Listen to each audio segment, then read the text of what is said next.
So I know that there's some long weekend stuff going on, so we're doing a weekend pull.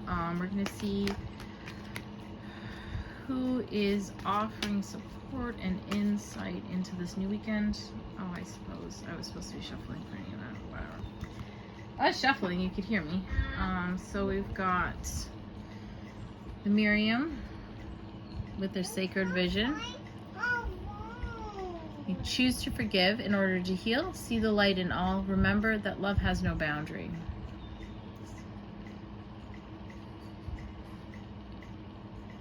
Just tune into that. Okay. And then we've got El Moria, awakening presence. The universe is with you. Wear a cloak of protection and love. Yeah, I was having, now I'm getting it. I'm gonna put these two down. So what I'm seeing here is that there is this new awareness that has kind of settled on a large number of folk as of late. A lot of the downloads and information that people are getting over the solstice and the eclipses prior to that, and there's a big solidification around the full moon as well. And getting this sacred vision and awakening to the reality of this world we live in and some of the illusions dispelling that are going on right now. So there's this kind of Wimble feeling, like Wimble, that I really sense with a lot of folk as information came through and as we processed it. And with Mercury being retrograde, I'm sure that was contributing to the Wimble as well. And so what I'm getting is that Wimble is going to be kind of dissipating, and some folks are going to be left with this real empty feeling once that Wimble, as things settle, and being really unclear of what to do now. And then other people have some pretty clear guidance on what to do. So it's kind of like there's two camps. And I'm gonna pull another card for each camp on that. But I just want to tune back into love has no boundaries, and wear a cloak and protection of love. And so both of these cards are talking about love in a way that is often not talked about in the Western world. Love is often very much pegged into a hole of romantic love, and other types of love are a little less they're like ranked as not as important, or not as immense, or not as intense. But like, love is literally what makes the world go round. So this is really talking about how to hold your sacred space and protect yourself with love. Love has no boundaries, but that doesn't mean that you allow people to do whatever they want just because they say they love you. This is really about tuning into your own love of yourself, of your own inner work, really, which seems like, I don't know, to me, a lot of people be going out and meeting up and hanging with people for the first time in a real long time, as vaccination rates have come up, and you know, people might feel comfortable. They didn't celebrate last year, so there's going to be this opportunity to really, you've had time to really be tuning into yourself, your awareness of self, of where you're at, and demonstrating that love you have for the universe by the love you have for yourself, which isn't quite coming out the way that they're trying to say it to me. It's not like I love, there's just I feel this pushback of around loving yourself, with that, oh, am I being selfish talk back that our brain does when around that. But it's not about that. It's about, I'm going to show you how to treat me by being loving and compassionate. And if you cannot give me the love and compassion that I deserve and treat me in a way that respects my holy divine being, then I can just pack my stuff up and go home, or you can pack your stuff up and go home. Like, there's a lot around that ability to be able to hold the line and say, no, I am feeling X because of what is going on here. I need X, Y, or Z to happen in order to feel safe, in order to feel loved, in order to feel supported. And I'm going to take care of myself first, because there's no point in doing this as a facade of we all get along, when really you aren't my people anymore, and I'm not comfortable being here, and I didn't really realize it till I got here. So basically all that chatter that I just made means you can go home early from the party. For the people who are feeling that emptiness, yeah, it's for the empty people. The people feeling the emptiness as the new information has distilled out. The medicine guardian is here, being open to healing information, yeah. So there's some very specific information coming your way, and being open to it, because some of it's going to sound outlandish, because really, how is doing like breath work going to help me with this empty, sad feeling I have inside? It's not going to make anything better. It's not going to change the situation of the world, but the universe is within you.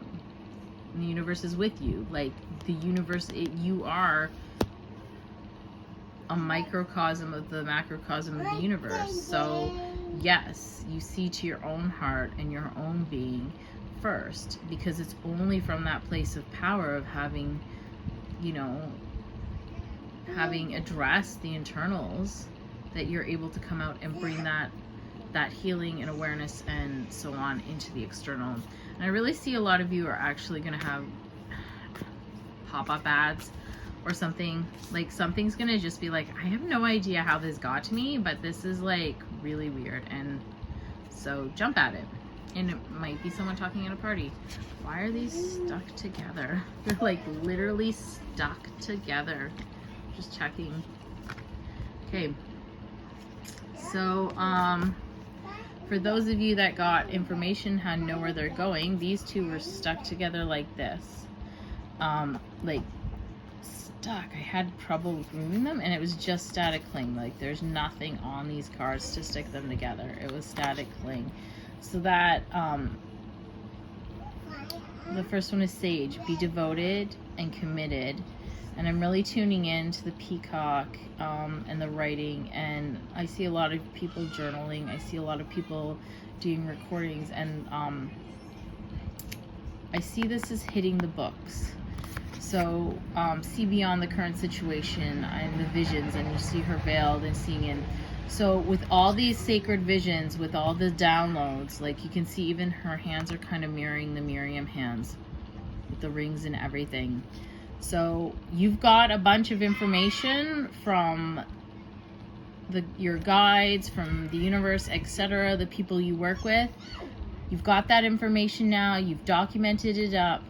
The next stage is to go and discern with that information. Find the confirmations, do the research into it.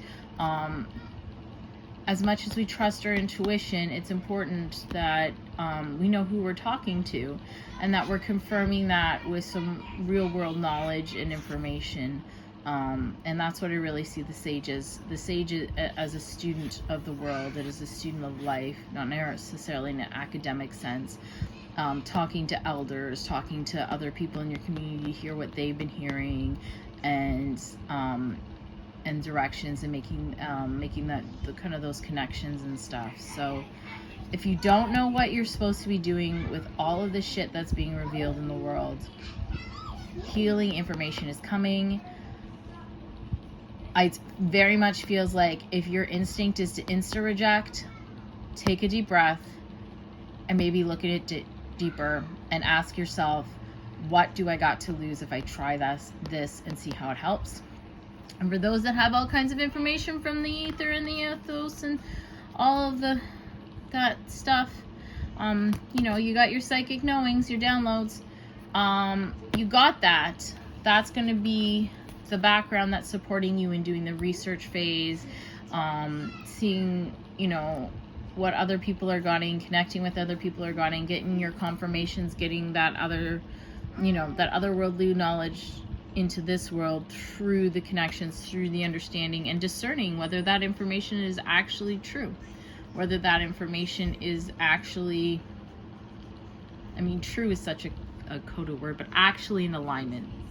That's the proper way. It's not truth. Ensuring that that's in alignment with the world, the vision, and the ethos of which you are perpetuating into the world. Like, I mean, you can get a download that is not in alignment. That's a thing that happens. So definitely be doing that discerning phase.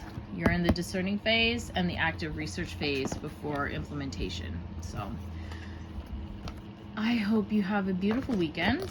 It looks like it's going to be a busy weekend. It looks like that the internal work is still full force going on. And remember that the foundation of all of this is love.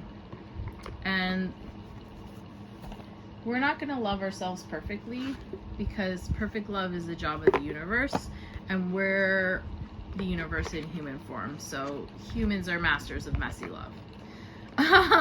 You're here to be messy love, not well, is it the mirror in the I just noticed that I have a toddler bite in the back of my Amoria car. It's interesting. Yeah, humans are messy.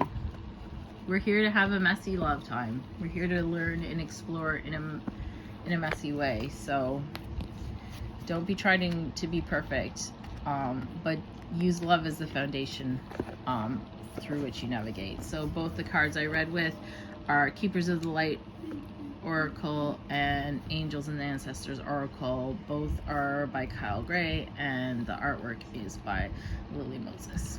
And I hope you have a beautiful weekend. Drop a comment, drop a like. I am opening up my books a lot more in July as I have childcare. So if you want to book an energetic alignment session, a reading, or a Radical Guide DNA activation, I have a lot more slots to fill of availability, and should be a smoother process, I'm hoping. But I do bookings 72 hours with after payment. I get the session in. That's kind of my deadline, unless I've discussed that there's stuff coming up otherwise.